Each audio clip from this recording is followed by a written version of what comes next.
बिस्मिल्लाहिर्रहमानिर्रहीम। अस्सलाम वालेकुम। आज मैं आपके साथ ईद उल अज़हा स्पेशल में कलेजी की रेसिपी शेयर करूंगी। मेरी जानिब से तमाम उम्मत मुस्लिमा को दिल की गहराइयों से ईद मुबारक। इससे पहले भी मैं एक रेसिपी शेयर कर चुकी हूँ कलेजी की आपके साथ। डिस्क्रिप्शन बॉक्स में मैं उसका लिंक दे दूँगी, आप ज़रूर देख लीजिएगा। तो चलें शुरू करते हैं, देखते हैं हमें किन किन चीज़ों की ज़रूरत होगी।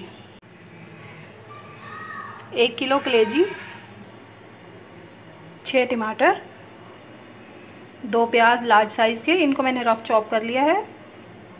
1 प्याज, इसको मैं बाद में ब्राउन करूँगी। 1 टेबलस्पून नमक, 1 टेबलस्पून सूरख मिर्च, हाफ़ टी स्पून हल्दी, 2 टेबलस्पून सूखा धनिया पिसा हुआ, 1 टीस्पून ज़ीरा, 3 टीस्पून लहसुन अदरक का पेस्ट, आधी प्याली दही, 6 से 8 हरी मिर्चें, 1 टीस्पून गरम मसाला, 2 टेबलस्पून सूखी मेथी। प्रेशर कुकर में मैंने 2 गिलास पानी डाला है और इसमें कलेजी भी डाल दी है। इसमें प्याज शामिल कर देंगे, टमाटर,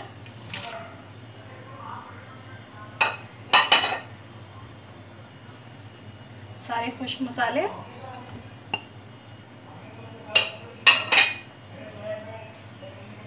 लहसुन अदरक, ये तमाम चीज़ें डाल के अब हम इसे कुकर को बंद कर देंगे 10 मिनट के लिए। 1 प्याज को मैंने 1.5 कप ऑयल में ब्राउन कर लिया है। अब मैं इसको कलेजी में पलट दूंगी। कलेजी को पकते हुए 10 मिनट हो गए हैं। अब इसमें मैं ऑयल और प्याज शामिल कर दूंगी।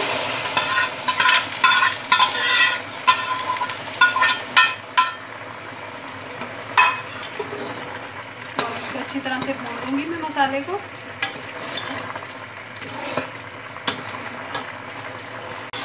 कलेजी का पानी जो है बिल्कुल खुश्क हो गया है। अब मैं इसमें दही शामिल कर दूंगी। दही को मैंने अच्छे से चम्मच से मिक्स कर लिया है। दही डाल के मसाला अच्छी तरह से भून लूँगी अब मैं।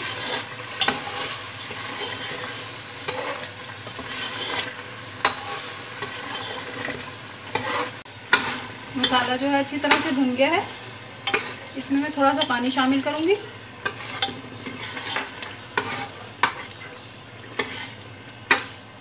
सूखी मेथी डाल देंगे,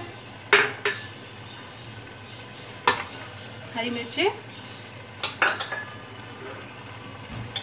गरम मसाला, ये सब चीज़ें डालने के बाद में इसे 5 मिनट के लिए सिर्फ दम लगाऊंगी हल्की आंच पे, ताकि घी निकल आए। इसके बाद में आपको फाइनल लुक दिखाऊंगी इसकी। ये देखिए कलेजी तैयार है। अगर आपको मेरी रेसिपी अच्छी लगती है तो अपने कमेंट्स के ज़रिए मेरी हौसला अफजाई कीजिए और अपने फ्रेंड्स और फैमिली के साथ शेयर कीजिए और मेरे चैनल को सब्सक्राइब करना ना भूलिएगा। तो इजाज़त दीजिए, अल्लाह हाफिज़।